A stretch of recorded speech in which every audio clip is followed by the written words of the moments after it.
Assalamualaikum dan selamat pagi. Welcome back to channel. Pagi ni macam biasa Zul akan buat review market di coin market cap dan juga sedikit teknikal analisis untuk tengok ke manakah pergerakan market. So, sepergerakan semalam dah pun berlaku seperti mana kuartal pergerakan yang Zul expectation berlaku, sama ada kita tengok momentum bullish and strong ataupun kita still lagi ada fight sama untuk bullish dan bearish momentum sama now as expected. Kita tengok di chart di Bitcoin terutamanya still lagi good untuk bullish untuk recovery. So, adakah fail tidak, nanti kita tengok confirmation di mana. Nanti Zul akan terangkan di chart dan kemudian nanti Zul akan terangkan juga sedikit macam mana next movement dan macam mana Zul baca pergerakan market. Zul akan tunjukkan contoh disebabkan apa.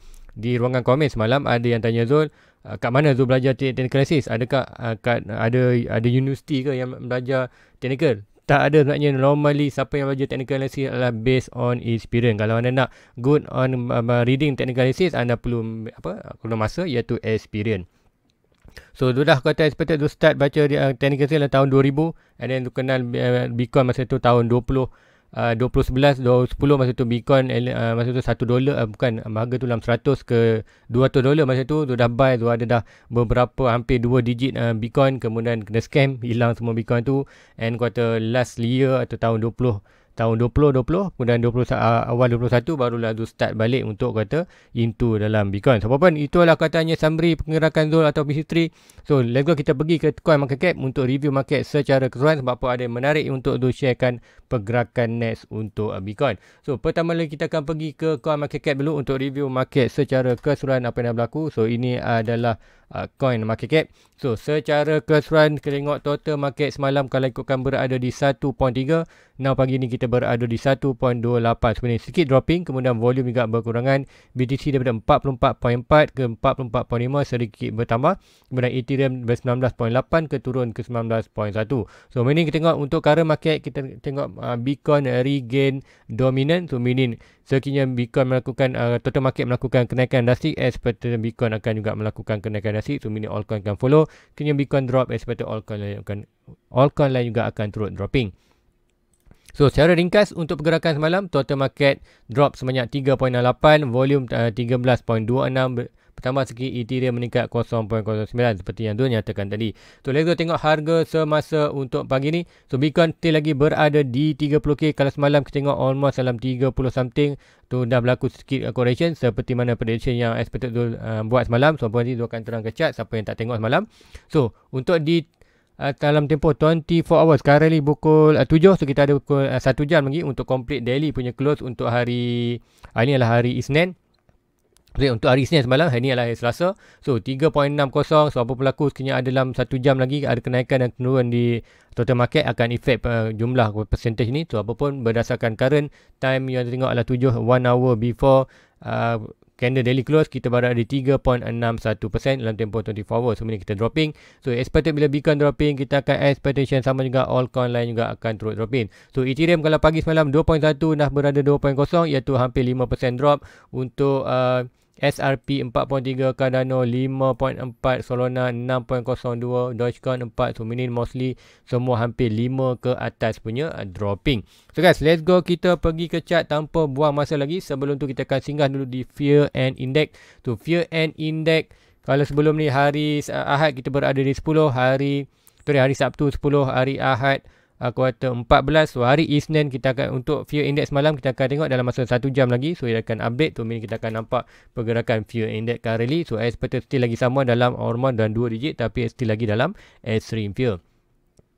So, let's go kita pergi ke chart. So, inilah chart semalam untuk expected dia akan pergi 4 hours. So, apa yang dah berlaku semalam, macam cakap kita ada satu signal bullish kat sini, iaitu kita ada pattern descending Brownian wedge. Descending Brownian wedge adalah expected akan breakout atas, di mana target kita semalam ialah expected di sini dan breakout, sudah breakout sampai sini. So, yes, tak sampai lagi betul-betul sampai, tapi apa yang berlaku semalam, macam cakap expectation kita ada 2. Sekiranya kuartal momentum kuat, kita akan breakout 33 dan kita akan rebound sini untuk naik atas. So, inilah petanda siapa yang kuartal ada holding kawasan ni, expected kita akan ada expectation untuk price more naik ke atas. So, kemudian untuk apa yang berlaku juga semalam, sekiranya kita gagal ni, kita expected kita akan kembali untuk retest untuk kawasan 29. So, apa yang berlaku, price dah retest kebalik ke 29 dan menunjukkan 29 kuartal menjadi support yang kuat. Sebab apa? Kita untuk di 4 hours saja kita ada 1, 2, 3, 4, 5. So hampir 5 candle yang kuartal rebound balik daripada 29. Dia ada good and bad. Sekiranya 4 hours dapat berjaya breakout bawah saja ke ni, meaning kita akan expected price akan drop dengan drastik, ataupun sekiranya kita ada good momentum yang untuk rebound, kita akan expected dia rebound di atas. So apa yang berlaku untuk sini, apa yang tu nak tengok, sama ada price itu menunjukkan strength untuk melakukan kenaikan ataupun dropping. Yang pertama tu akan tengok 4 hours dan daily. Untuk short term kita akan tengok 4 hours. Sekiranya 4 hours itu candle ni disebabkan di 4 hours kita tengok di sini di 4 hours kalau expected di 29 ni ada 1, 2, 3, 4, 5. Sekiranya candle next untuk couple hours, sekiranya body dia close below kuning ni, meaning kita akan expected price itu untuk pergerakan ke atas ni kita gagal. So meaning kita akan expected price tu more drop bawah, iaitu di mana kita ada major support di kawasan 20k dan minor support kita berada dalam 27.8 dan around 24k, dan whatever antara 26 dan 15k adalah zone buy untuk long term, untuk expectation prepare kita punya portfolio untuk next bulan, iaitu tahun expectation berdasarkan 4 years ke 2024. So itulah pergerakan yang expected akan berlaku sekiranya kita tengok more downtrend ke bawah. So sekiranya kita bounce ataupun macam mana expected untuk pergerakan, macam mana kena expected price itu sedang berada dalam kekuatan untuk rebound ataupun kekuatan untuk regain balik, recovery ke atas. So currently yes, kita dah breakout yang ni, retest. So ada potential untuk Alex kita naik lagi pump untuk sampai target ni, dan kita berada di net resistance tu adalah di kawasan 33 ataupun almost dalam 32 kawasan ni. 32 adalah kita punya quarter support. So apa yang tu nak tengok adalah currently sekiranya di rebound. So meaning untuk kali ni tu akan buat satu untuk line. So meaning kita boleh buat satu trend line maknanya kat sini berdasarkan open close ataupun yang ni adalah yang kuartal baru tu pakai, tapi yang sebelum ni kalau tu pakai memang tu akan pakai guna shadow. So shadow ni yang ini, so ni kita boleh buat ni. So ini antara dua trend line ni adalah seperti yang berlaku. So apa yang berlaku adalah kita akan expected price itu sekiranya rebound, kita akan naik sampai ke atas, kemudian hopefully dia breakout 33 dan ataupun ke SP3 kita akan berlaku sikit quarter correction untuk dia retest sebelum dia melakukan kenaikan. So apa yang tu nak tengok adalah kat sini adalah expectation dekat sini. So daripada support ini dan resistance, sekiranya price itu rebound ke atas, kita akan expected sampai around 33. So 33 kita akan expected ada sedikit correction untuk dia melakukan ke atas. So macam mana tu nak tahu correction ini legit untuk expected dia akan push more price ke atas. So berdasarkan Fibonacci kita akan expected swing low ini, but lower low, higher low. Ini kita akan tarik swing high to swing low expectation price sampai kawasan ni, dan kita akan ada box Fibonacci di kawasan around di kawasan ni. So meaning price boleh drop lagi untuk yes, kalau kita breakout terus adalah good, tapi sekiranya expected dia berlaku sikit rintangan kawasan recent, dua expectation kan akan berlaku sikit rintangan. Sekiranya dia akan berlaku pump, expected kita akan ada drop at least ke kawasan ni. So untuk regain more trend ke atas, price tak boleh drop below daripada line kuning ni ataupun more lebih daripada line putih. So meaning untuk expectation kalau short term, untuk siapa yang leverage ialah kawasan ni boleh expected long dan expected stop loss kawasan ni, dan expected price more rebound. So sekiranya tu anda boleh hold position untuk more long term. Tapi pun cakap Zul tak gunakan leverage, tapi ada di dalam tu punya Discord pun ada yang kata non muslim juga. So yang leverage no problem untuk anda, tapi bagi Zul tak leverage, so hanya buy di spot saja. So itulah pergerakan. So sekiranya ini berlaku, apakah expectation untuk berlaku? So sekiranya yang berlaku ini adalah sekiranya price to return balik ke kawasan Thailand, ini sebenarnya ialah menunjukkan more weak daripada untuk ni atas. Sebab apa? Untuk dia rebound, at least nak tengok dia akan rebound hanya di kawasan 0.3 Fibonacci, iaitu kawasan ni. Sekiranya dia rebound 0.3, nanti tu akan deletekan beberapa ni. So untuk kita tengok more kekuatan untuk dia rebound untuk di Bitcoin adalah apa yang tu nak tengok adalah pergerakan ini, iaitu Bitcoin rebound hanya lagi 0.3 dan baru melakukan kenaikan. So meaning price tak sampai pun di kawasan trend line ni dan kawasan ni. Sebab apa? Berdasarkan tu penyelidik sebelum ni, sekiranya kita ada satu trend line, kemudian price atas second and third, pergerakan touch yang ketiga adalah more untuk pergerakan downtrend ke bawah. So meaning sekiranya price tu naik kawasan ni dan rebound ke kawasan ini, ke kawasan trend line, expectation tu sarankan yes, anda boleh ambil quarter opportunity long, tapi expected quarter untuk percentage untuk ni atas adalah lebih rendah berbanding percentage untuk di bawah adalah lebih tinggi. So meaning, tapi sekiranya kita tengok price itu drop sampai 0.3, kemudian berlaku rebound. So meaning kita tengok pegangan ini, siapa yang ada masuk position ataupun ada yang leverage ke apa, tak apa pun, atau yang still holding, kita expect boleh price tu more naik ke atas untuk next push kita punya resistance di kawasan 35 dan major kita di kawasan orang 40 untuk expectation more naik ke atas 50 dan 60. So itulah pergerakan Bitcoin yang ditunggukan boleh berlaku bila hanya time hanya akan batu.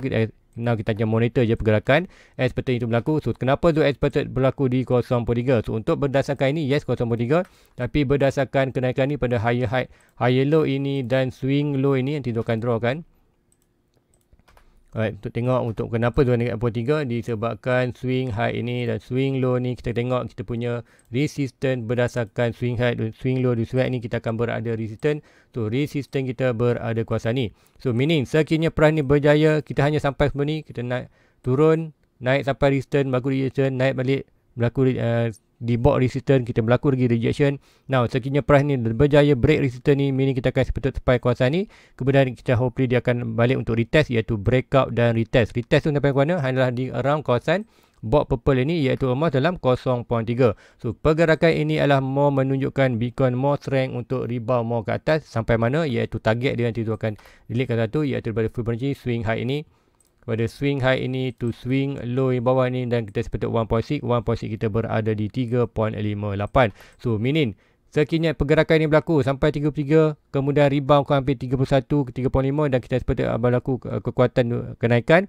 So meaning expected target kita berada di 36.5, iaitu 1.6 Fibonacci, di mana align dengan rupanya ada satu support di kawasan 35.8.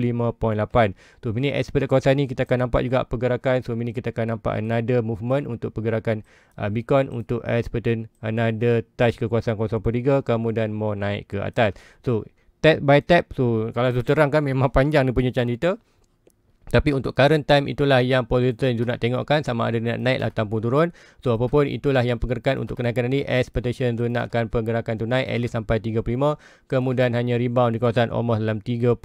So meaning untuk cara ringkas, price naik sampai 33, rebound ke kawasan 31 dan terus melakukan 35 untuk expectation kita nampak more momentum more ke atas, ataupun expectation at least kita nak retest balik kawasan 40k. Ataupun untuk di 4 hours kita nak tengok sekiranya momentum itu fail untuk naik ke atas, kita nak tengok confirmation ni adalah price at least 4 hours body close below ini. So meaning expected kita more downtrend ke bawah, iaitu kita ada minus support 27, 24 dan expected major support di kawasan 20. So itulah pergerakan ataupun analisis tu, macam mana nak tengok pergerakan market. So kalau anda tanya tu macam mana tu baca ni based on experience. So ingat, technical analysis ada banyak, dia tak pasti. Kalau anda bukan tak pasti, dia tak akan make sure akan anda menggunakan apa yang belajar ni untuk anda belajar mungkin di forex, di stock itu ada. Sebab apa? Kita perlu melakukan sedikit adjustment dengan kita punya Fibonacci. Mungkin di cryptocurrency tengok bound antara 0.6 0.7 ada legit. Di forex mungkin tak akan berlaku rebound di 0.67, mungkin berlaku di 0.5 dan 0.3. So meaning Fibonacci itu boleh pakai, cuma kita perlu faham market. Setiap market itu berbeza. Sebab apa? Market itu digerakkan oleh manusia. So manusia itu ada emotionally. So apa? Technical analysis adalah kata technical yang menganalisis pergerakan berdasarkan emotionally buyer dalam market. So setiap market ada kata dia punya sendiri punya emotional ataupun sendiri punya style buyer. So setiap market ada dia punya different, slightly different. So meaning kita akan perlu adapt dengan market itu dan kita berlaku sedikit adjustment. So even kalau tu guna analisis ni untuk belajar di forex, tak akan dapat seperti mana you nak. Tu perlu sedikit duduk dalam kuartal market forex tu, faham at least 1 month, 6 month dalam market tu, kemudian barulah kita akan dapat kuartal pergerakan dia. Kita akan seperti average pergerakan psikologi dalam market. So itulah kuartal sedikit slide list apa yang aku akan ajarkan anda sekiranya kuartal kelas nanti tu akan buat. Sebab apa tu dah draft pun sikit. Apapun nanti untuk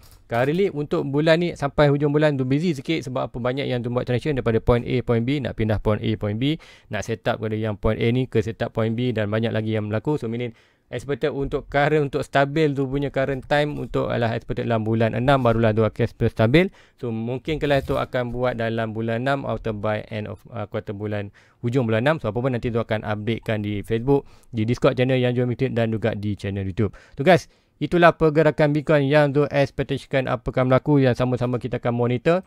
So Eminin kita akan tengok pergerakan ni macam mana, sama ada dia nak drop bawah ataupun momentum naik ke atas. Dan kita ada momentum untuk naik atas, kita akan track step by step dan kita akan tengok bila masa dia nak lose position strength untuk expected naik ke atas. So guys, itu saja untuk pagi ni. Apapun untuk hari ni Zul akan balik kampung sikit, so ada possibility untuk pagi besok tak ada quarter review. So Minin Zul akan hanya update di Discord channel saja. So siapa nak join dia punya Discord channel, senang saja, iaitu pergi ke dia punya home video ni, dan ada satu video iaitu mengenai 1 minit saja untuk penerangan macam mana nak join YouTube membership dan dapatkan link ke Discord channel. So pun untuk Discord channel, minta maaf untuk dalam sama juga dalam bulan ni, bulan 5 dan expected sampai bulan 6 akan sedikit busy. Sebab apa? Even untuk 2 hari ni pun tu tak dapat untuk kata truly untuk Discord channel, sebab apa tu ada 2 urusan di Kuala Lumpur. Even semalam pun tak settle lagi. So supposedly untuk hari ni kena pergi KL. So apa pun untuk hari ni tu nak balik kampung dulu, nak settle pasal kereta dulu. Kemudian next hari Sabtu tu akan quarter pindah ke Penang, kemudian balik ke sini, kemudian expected settlekan masalah di KL yang tertunda semalam. So meaning expected busy sikit. So berkaren untuk bulan ni dan early bulan 6. So okay, itu je untuk pagi ni. Sedikit quarter akan analysis untuk berlaku di Bitcoin. Dan sekiranya anda ada ada permintaan, anda boleh di ruang komen. Tapi berdasarkan apa yang cakap tadi, expect pagi besok tak akan ada quarter review. Apapun anda boleh siapa yang ada Discord channel boleh request di Discord channel. Nanti dia akan buatkan di phone, dia akan screenshot dan dia akan beritahu dan dia akan jelaskan apakah dan next pergerakan altcoin yang anda minta tu. So guys, itu aja untuk pagi ni. Please like, please subscribe, share kepada rakan-rakan lain. So jumpa lagi insya-Allah next hari ni adalah hari Selasa, hari Rabu tak ada, dan hari Khamis. Jumpa lagi review di hari Khamis, and hopefully apa perlu sekiranya ada di hari esok ada. Tak pasti, tapi tu ada expected tak ada besok. So apa pun hari Khamis kita akan jumpa untuk next review. Assalamualaikum. Bye bye.